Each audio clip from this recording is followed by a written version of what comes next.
Welcome to the comedy show, you beautiful bastards. I'm so happy to see you because, quite frankly, every time you're around, you look good. It's just nice to have that in a friend.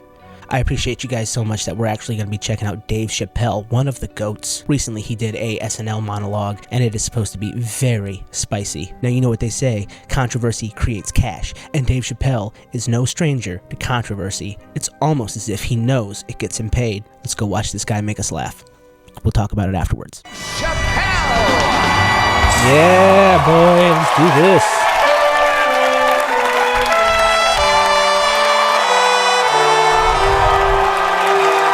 I tried to do SNL monologues before and I've gotten flagged, so I apologize for the filter. Hopefully this will help.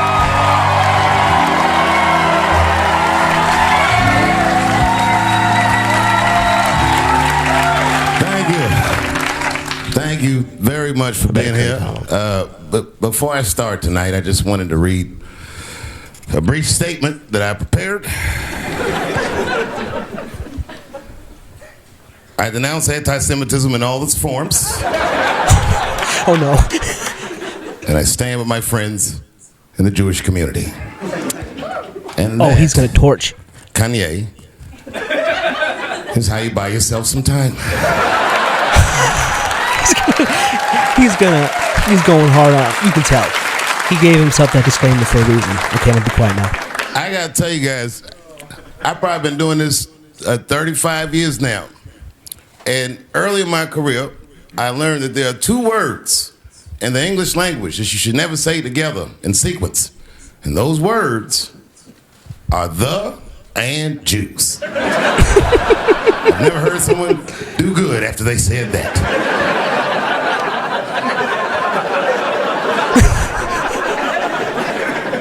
He's gotten into some scrapes before. Normally when he's in trouble, I pull up immediately. But this time I was like, you know what? Let me see what's gonna happen first. I just want to see where this is all going. I can't even remember how it started. Vaguely, I remember it started with a tweet, strange tweet. It was like, I'm feeling a little sleepy. I'm gonna give me some rest, but when I wake up, I'm gonna go DEFCON 3 on the Jews. He did, didn't he? He did. And then he just went to bed. I was up all night worried. What is he gonna do to the Jews?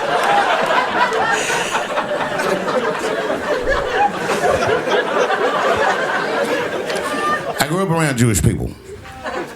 I have a lot of Jewish friends, so I'm not freaked out by your culture. I know a little bit about it just from hanging around. I'd be like, yo, let's go out after school tomorrow. They'd be like, we can't go out, it's Shana tomorrow. I'd be like, where? What is Shana? I had so many questions. Why do some of your people dress like Run DMC?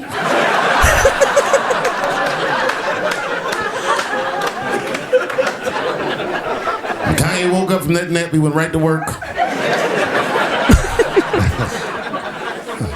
A year ago, I'd seen him on a podcast called Drink Champs, a great show, and it was an amazing appearance. Noriega and them were there, the rappers that I love, and they all had their gold chains and stuff on. And Kanye said, only millionaires wear chains. They said, what? He said, I'm a billionaire. Billionaires don't wear their money on their body. I tucked my chain and I said, oh, snap.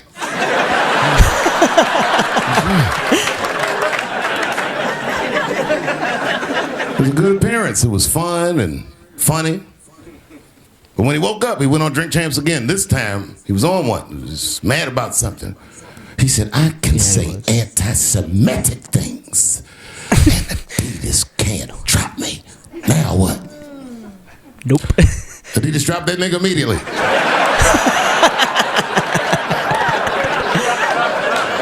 Ironically, Adidas was founded by Nazis. And they were offended. I guess the student surpassed the teacher.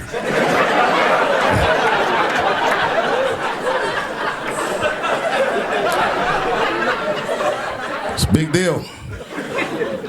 He had broken the show business rules. There's just a rule, you know, the rules of perception. If they're black, then it's a gang. If they're Italian, it's a mob, but if they're Jewish, it's a coincidence, and you should never speak about it.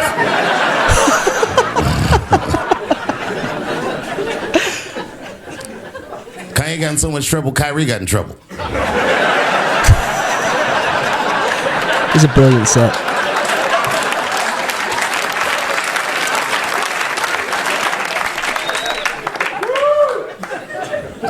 Kyrie Irving posted a link to a movie that he had seen on Amazon. No caption on the post or nothing like that. But apparently this movie had some, I don't know, anti-Semitic tropes or something. And it was some weird title like From Hebrew to Negro or something.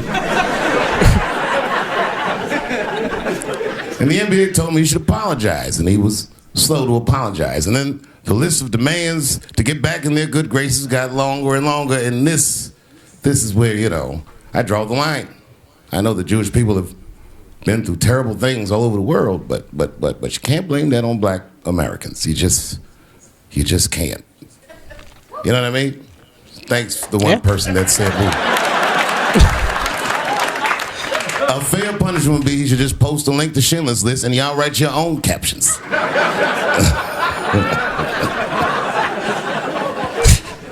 Kyrie Irving's black ass was nowhere near the Holocaust. In fact, he's not even certain it existed. Good joke. I saw one news pundit screaming about Kanye. She said, mental health is no excuse for that type of language. Yes, it is, bitch. You can kill somebody if you're mentally ill. Most of the time. Listen, okay, I don't think Kanye is crazy at all. I think he's possibly not well.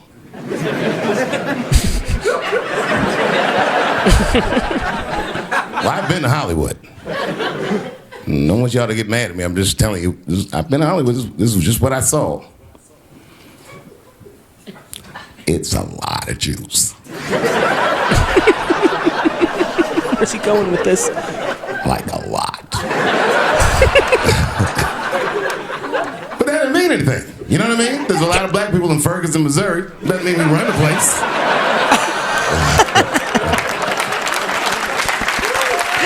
Great take. I could see if you had some kind of issue, you know what I mean? You might go out to Hollywood and you might start connecting some kind of lines, and you could maybe adopt the delusion that the Jews run show business. It's not a crazy thing to think, but it's a crazy thing to say out loud in a climate like this. Yes, it's nuts.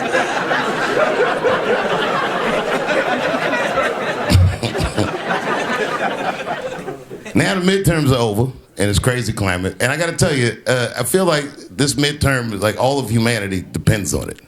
And it's an ominous sign. The most ominous sign of the midterms, I believe, would be Herschel Walker, who I don't want to speak badly of because he's black. But I have to admit, he's observably stupid.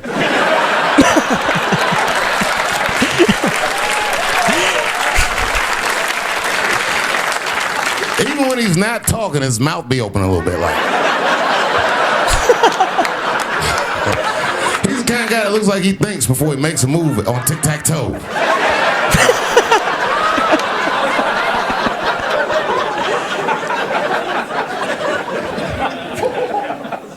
And I'm watching the news now, they're declaring the end of the Trump era. Now, okay, I can see how in New York you might believe this is the end of his era. I'm just being honest with you. I live in Ohio amongst the poor whites. A lot of you don't understand why Trump was so popular, but I get it, because I hear it every day. He's very loved. And the reason he's loved is because people in Ohio have never seen somebody like him. He's what I call an honest liar. Well, I'm not joking right now. He's an honest liar. That first debate, I'd never seen anything like it. I've never seen a white male billionaire screaming at the top of his lungs, "This whole system is rigged," he said. And across the stage was a white woman, Hillary Clinton and Barack Obama, sitting over there looking at him like, "No, it's not." I said, "Now, wait a minute, bro. It's what he said." And the moderator said, "Well, Mr. Trump, if in fact the system is rigged, As you suggest, what would be your evidence? You remember what he said, bro? He said, I know the system is rigged because I use it. I said, God damn. And then he pulled out an Illuminati membership card and chopped a line of cocaine up and did it right at the podium.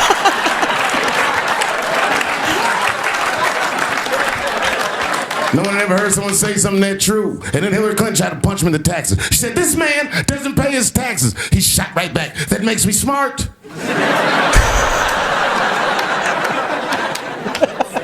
And then he said, if you want me to pay my taxes, then change the tax code. But I know you won't, because your friends and your donors enjoy the same tax breaks that I do. And with that, my friends, a star was born. No one had ever seen anything like that. No one had ever seen somebody come from inside of that house, outside, and tell all the commoners, we are doing everything that you think we are doing inside of that house. They just went right back in the house and started playing the game again. Yeah, he did. The Democrats were sore losers. I'm a Democrat, and I'm telling you, as soon as he won, they started saying all that he's colluding with Russia, he's colluding with Russia. It was very embarrassing as a Democrat, but as time went on, we all came to learn he was probably colluding with Russia.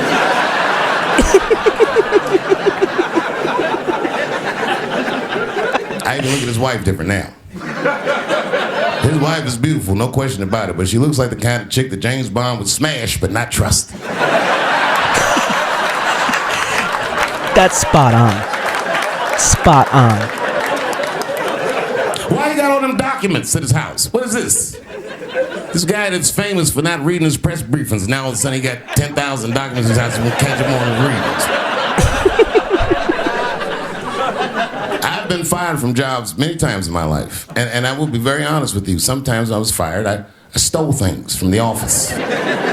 Staplers, computer mouses, all kinds of stuff. But you know what I never stole from work? Work.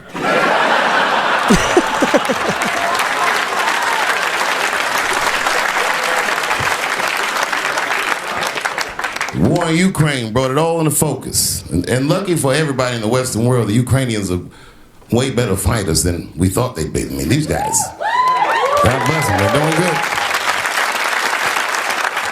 They killed 10,000 Russians the first week of the war. Even the Vietnamese were like, God damn, those some good numbers.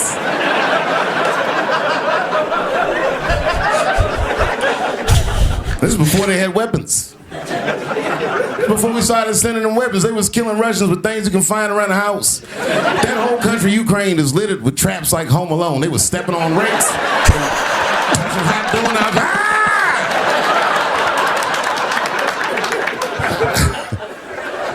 How is Russia losing to the Ukraine? That would be like America losing the war to Colorado.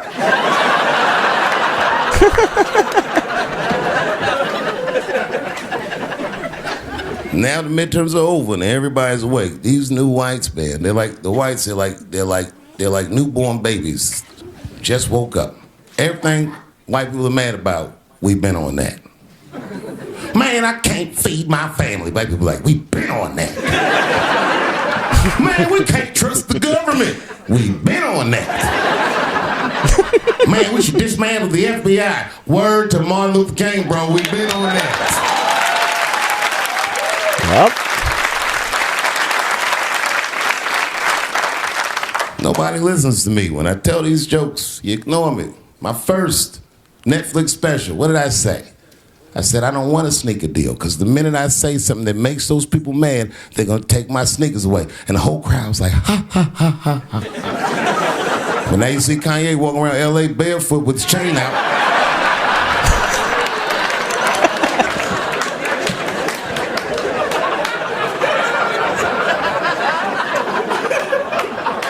This guy lost $1.5 billion in a day. $1.5 billion in a day. I saw that. I said, put your chain on, nigga. Welcome back.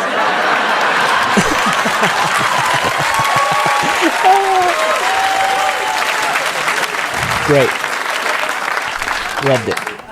It shouldn't be this scary to talk. about anything. It's making my job incredibly difficult. And to be honest with you, I'm getting sick of talking to a crowd like this. I love you to death. And I thank you for your support. And I hope they don't take anything away from me. Whoever they are. We got a great show tonight. Brooklyn's finest Black Star is in the building! Yeah, all right. Well, that was really great. That was pretty fantastic. Obviously, some really brilliant humor in there. I do have a couple points I want to touch on. I'm starting to notice a couple things with Dave Chappelle, and I love his. I've been following him for 20 years. I love his work. Okay, most of the time I like him. I think he's a good dude. When he left the Chappelle show because he thought it was morally wrong, I was like, yeah, man, good for you, right? So I've always been a supporter of Dave Chappelle. However, I noticed in one of his last couple of Netflix specials, he had mentioned he was going to go away for a while. That you weren't, because he was too afraid to perform, and then he immediately went on a massive tour and put out a couple more albums, and now what he's doing, and then what he does is it kind of feels like he just picks fights to get press, and then now he's done that a bunch, and now he's saying he's going to stop again. But I bet he has a tour coming up, right? So he's getting tons of free press, tons of buzz by making these jokes. He can semi-front that he might have an end of his career coming soon because he's getting tired of doing it. So now you have to definitely go out and see him, right? Get what you can. That's how it feels to me. The whole set feels disingenuous. It's funny, but it feels disingenuous. It just does to me. I think it's very funny, but I do feel it's disingenuous. What do you guys think? Let me know. If you're still watching, I'd like you to hit that sub button.